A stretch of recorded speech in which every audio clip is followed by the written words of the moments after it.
Hello mga kaboy, ito nga pala ang aking daily life kapag uuwi ako galing work. Naglilinis ako ng bahay. Araw-araw kong ginagawa yun tuwing uuwi. Siya nga pala, yung mga oras na yan, kakatapos ko lang din kumain at nagsimula na ako maglinis. Kasi marami pa akong gagawin. Tutupin ng mga tuyong damit at mag-aayos pa ng ibang gamit. Siya nga pala, maliit lang pala yung tinitiran ko. At good for 3 person lang. Located nga pala tong apartment na to dito lang sa Talawan. At nag-apartment lang din ako kasi malapit lang din sa work ko dito sa San Pedro Hospital. Isa nga pala akong boy doon. 2 years na rin ako nagtatrabaho. Kaya ito yung karaniwang ginagawa ko tuwing uuwi. Yan, dinadakot ko na yung kalat. Chinek ko rin yung kwarto ko, madumi. Wawalisin ko sana malinis naman pala. Yan, halos mga buhangin lang din yung mga kalat dyan. Kasi ngayon, minsan yung tsinelas ko nakakalimutan kong ilabas. Pinapasok ko siya. Kasi nga, gawa nga minsan umuulan. At kinuha ko na nga pala yung basahan dyan. Kasi medyo madumi yung lamesa at may mga patak-patak na mga sausawan. Yan. Simple nga lang pala yung lamesa ko dito. Good for 3 person lang din. Mag-isa lang naman ako kumain.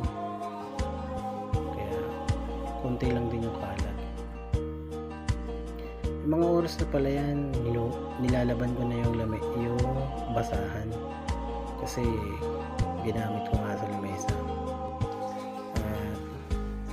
Tapos na rin ako maghugas dyan. Nasabunan ko na rin yan. Babanlawan ko na rin yung mga pinag-urunan ko.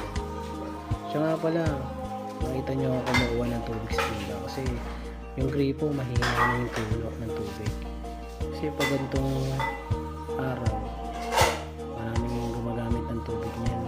Karaniwan na yung mga apartment talaga. Mahina ang tubig. Kaya tip ko sa inyo, kapag nag-apartment kayo, palagi kayong mag-iipon ng tubig. Kaya mag-imbak ng tubig. Para sakaling tulad niyan, mahina yung tubig, meron kayong magagamit. Kunti lang din naman yung nagasan ko at ayaw naman yung kumain.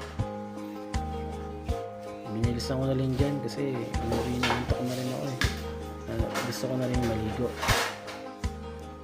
Yan. Simple lang naman, di naman masyadong malansa yung kinain ko.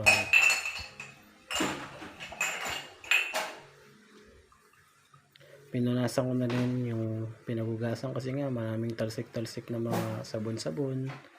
Yan, may mga momo-momo.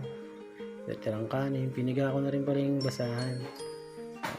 Don't forget na lagi nyong lilinisin yung pinagugasan nyo para hindi ipisin, langgamin. Yan.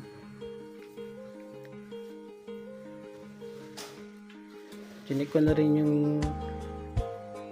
drainage o baka may kalat. Yan, sinampay ko na yung basahan. Yung mga oras na pala na yan ay maliligo na nga pala ako. At medyo pawis na rin at inayos-ayos ko lang yung tuwalya ko. Inayos-ayos ko. Yan, inamoy ko pa nga. Mabango pa, pwede pa yan. Goods pa yan. Ayan, dumaretso na ako sa CR para maligo. Yan nga pala, kapag galing nga pala ako sa work, minsan mabilis lang ako maligo, mga 10 minutes yan, okay na yan. Yung mga oras na pala yan, nagpapatuyo lang ako. Medyo nagpapahinga, ganun. Naayos ko na rin yung buhok ko, pinapatuyo ko. Kasi nga, baka sipunin tayo kapag basa pa yung buhok. Yan, tinitignan ko nga pala yung paligid kung ano pa yung mga kulang-kulang na gamit. At yan, tingnan ko yung dingding, yung ibaba, kayo. Yan, nag-iisip muna ako ano pa ba yung mga kulang. At yung mga oras pala magpapahinga na ako kasi may pasok ako kinabukasan. morning duty nga pala ako.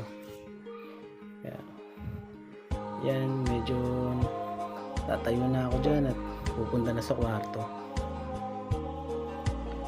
Yung mga oras na pala yan, chinecheck ko kung ano pa ba yung mga hindi pang nalinis at kung ano pa ba yung mga dapat gawin.